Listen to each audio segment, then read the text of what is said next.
At my father's funeral, my aunt laughed. Poor Olivia, still trying to act like she matters. My uncle said, her father died a crook with nothing. My cousins whispered about my pitiful family, mocking my shoes and tears. Even my mother stayed quiet. Then 3 black SUVs pulled up. Men in suits stepped out, bowed and said, Miss Olivia, the dawn is waiting. Did you see her shoes? Goodwill special. My cousin Madison's stage whisper cut through the October wind while my father's casket sat beside the grave. She wanted me to hear. She always wanted me to hear. And she's crying like her father was someone important, Madison continued, instead of the neighborhood embarrassment he actually was. Before we continue, I want to thank you for being here to witness Olivia's journey. If you believe family should protect each other, not tear each other down, please consider subscribing. It's free and helps us share more stories like this. Now let's see what happens next. Brett snorted his agreement. Aunt Rebecca smiled. Uncle Dennis nodded like Madison had said something profound instead of something cruel. I kept my eyes on Dad's casket. The modest one Mom and I had scraped together money to afford. The one Uncle Dennis had already called pathetic loud enough for the whole cemetery to hear. Mom stood beside me in silence. Not defending Dad.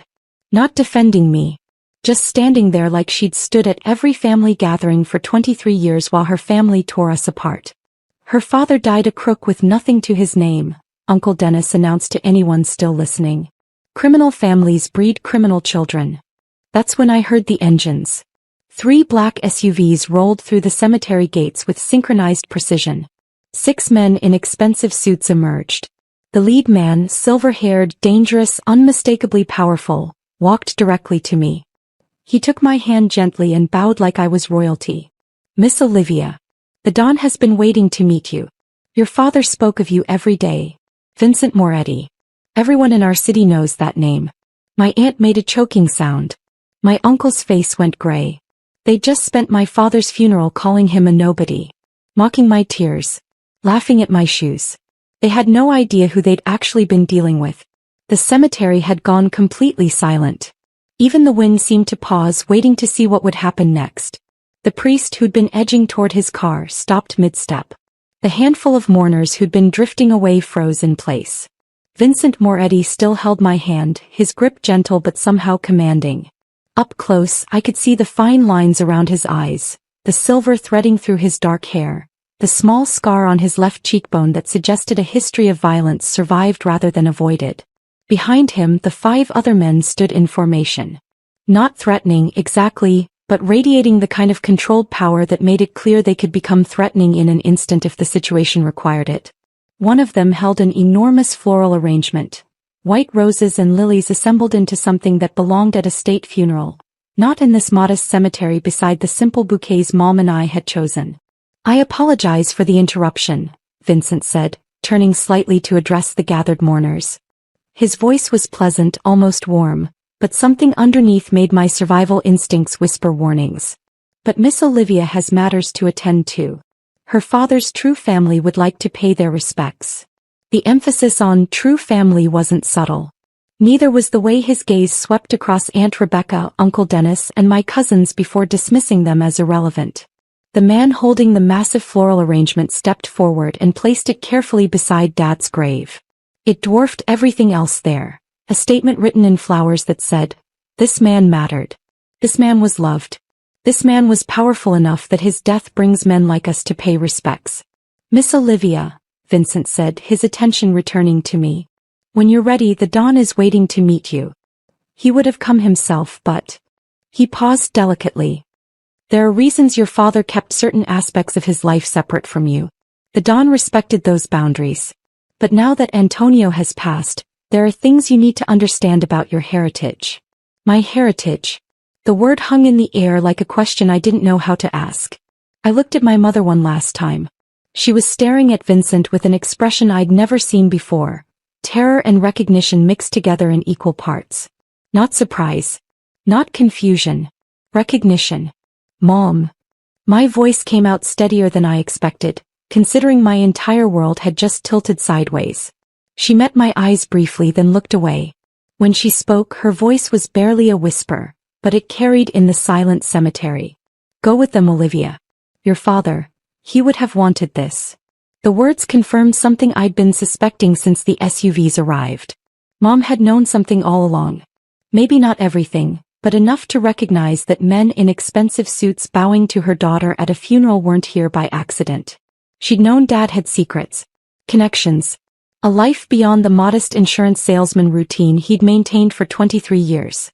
And she'd still stood silent while her family spent his funeral calling him a crook with nothing. Still said nothing while they mocked my tears and my shoes. Still chose their approval over our dignity, even knowing there was more to the story than they understood. The betrayal of that silence hurt worse than anything Rebecca or Dennis had said. I turned back to Vincent. I'll come with you. His expression warmed slightly, approval maybe or respect. He extended his arm toward the lead SUV, a gesture that was somehow both courtly and commanding. As I took his arm, Aunt Rebecca's voice rose behind us, shrill with panic. Caroline, what is happening? Who are these people? What was Antonio actually involved in? I didn't look back. Couldn't look back.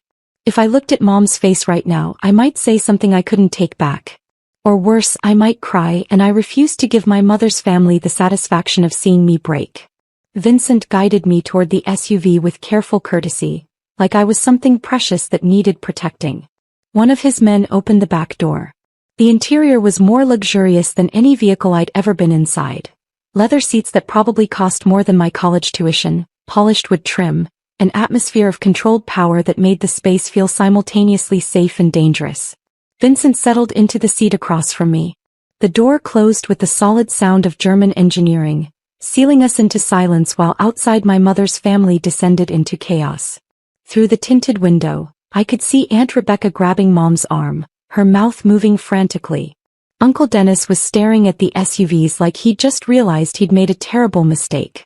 Madison and Brett stood frozen, their earlier mockery replaced by something that looked like fear. The SUV began moving, smooth and quiet. The cemetery fell away behind us. I know you have questions, Vincent said gently. His voice had softened now that we were away from the cemetery, away from the performance he'd been giving for my mother's family. And you deserve answers. But first, I need you to understand something important about your father. I waited, my hands clenched in my lap, still wearing the discount store shoes Madison had mocked. Antonio Castellano was Don Salvatore's nephew, Vincent said carefully, watching my reaction. His mother, your grandmother, was the Don's younger sister. Your father wasn't just connected to the Castellano family. He was family. Blood family. And in our world, blood is everything. The words didn't process immediately. Don Salvatore Castellano. The name was legendary in our city. A figure who operated in shadows but whose influence shaped everything from real estate development to union negotiations to which politicians won elections. Every newspaper article about alleged organized crime mentioned that name. Every politician swore they had no connection to him. Every businessperson in certain industries knew that major decisions required his approval. My father. I started, then stopped, not even sure what question to ask first. Your father was the Don's most trusted advisor for 25 years, Vincent continued. He managed the family's legitimate business holdings, restaurants, properties, investments, and served as the bridge between our world and the world you grew up in. The insurance job was real, but it was also cover. A way to explain his comfortable lifestyle without drawing attention to where the money actually came from. The SUV wound through streets I'd known my whole life, but everything looked different now. That restaurant on the corner where Dad used to take me for birthday dinners. Did my family own it? The construction site downtown where new condos were going up. Was that Castellano money reshaping the neighborhood? He kept you separate from all of this, Vincent said, his voice gentle but firm. Not because he was ashamed of you or ashamed of the family. Because he loved you. He wanted you to have choices he never had. A normal life. A future without the weight of family obligations unless you chose to accept them. I thought about Dad's late-night phone calls. The meetings in our home that stopped the moment I entered the room. The way certain people treated him with respect that bordered on fear when we were out in public. The comfortable life we'd lived despite his supposedly modest income. All the pieces I'd never quite understood suddenly clicked into place with devastating clarity. Your father left specific instructions, Vincent continued. About your education. Your inheritance. Your introduction to the family. Nothing happens without your consent. Nothing is forced on you. But the Don wanted to meet you. To explain things properly. To make sure you understand who your father really was and what he built for you. My father. Antonio Castellano. Not the crook with nothing that Uncle Dennis had described. Not the neighborhood embarrassment Madison had mocked. Someone significant enough that Vincent Moretti himself showed up at the funeral. Someone connected to the most powerful family in the city. Someone who'd spent 23 years protecting me from this truth while my mother's family treated us like garbage. Where are we going? I asked. To meet the Don, Vincent replied. Your great uncle. He's been waiting to meet you properly since your father passed. He would have come to the funeral himself, but... Vincent paused delicately. Your father wanted your introduction to the family to happen privately. With dignity. Not as a spectacle at a cemetery. The SUV turned into a neighborhood I recognized, historic district, old money, the kind of homes that had belonged to the same families for generations. We pulled up to massive iron gates that opened automatically, revealing an estate that looked like something from a movie about East Coast dynasties. Vincent's expression had shifted again. No longer the dangerous enforcer from the cemetery, but something closer to a patient teacher preparing a student for an important lesson. Before we go inside, he said, his hand resting lightly on my arm, I need you to understand one thing. What happens next is your choice. The Don will explain your inheritance, your options, your father's legacy. But nothing is required of you. You can walk away from all of this with your father's legitimate holdings and live whatever life you choose. Or you can learn. You can understand. You can take your place in the family your father came from. The gates closed behind us with a solid click. Through the windshield I could see the main house. Enormous, elegant, radiating the kind of wealth that didn't need to announce itself. My father had come from this. Had been connected to this. Had chosen to raise me away from all of it because he loved me enough to want me to have choices. And my mother's family had spent 23 years treating him like a failure. The rage that had been building since Madison mocked my shoes at the cemetery crystallized into something cold and focused. Not hot anger that would make me reckless. Cold calculation that Dad had taught me through years of watching him maintain quiet dignity in the face of their insults. They'd called him a crook with nothing. Mocked my tears. Laughed at my discount store shoes. They had no idea who they'd actually been dealing with. But they were about to learn. And I was going to make sure the lesson stuck. The SUV stopped in front of the main house and Vincent opened my door with the same careful courtesy he'd shown at the cemetery. The October air felt different here. Quieter, heavier, like even the wind knew to be respectful on this property. A man in his 70s stood waiting on the stone steps. White hair, impeccably tailored suit, dark eyes that seemed to catalog everything about me in a single glance. He didn't move like someone his age should move. There was strength in his posture, authority in the way he held himself. Olivia, he said, and his voice carried traces of Brooklyn mixed with something older, something that spoke of Sicily and generations of family history. Come inside, please. Vincent gestured for me to go ahead, falling back slightly in a show of deference that told me exactly who was in charge here. I climbed the steps on shaking legs, still wearing the discount store shoes Madison had mocked. Still trying to process that the last hour of my life had actually happened. The man extended his hand as I reached the top step. I am Salvatore Castellano. Your great uncle, though we've never had the pleasure of meeting properly. His grip was firm but gentle. I'm sorry it took your father's death to bring you home. Home. The word felt strange applied to a place I'd never been, to people I'd never met. He led me through an entrance hall that belonged in a museum. Marble floors, paintings that looked original and expensive, furniture that had probably been in the family for generations. We passed through corridors where other men in suits nodded respectfully as we went by, their expressions carefully neutral. Don Salvatore's study smelled of leather and old books and something else I couldn't quite identify. Maybe cigars or the particular scent that comes from rooms where important decisions get made. Floor-to-ceiling bookshelves lined two walls. A massive desk dominated the space. Leather chairs that looked like they'd been broken in over decades sat arranged near a fireplace. He gestured to one of those chairs. Please. Sit. I sank into leather that was somehow both firm and comfortable, my hands gripping the armrest to keep them from shaking. Vincent had taken a position near the door, present but not intrusive, like a guard who'd been dismissed but refused to leave completely.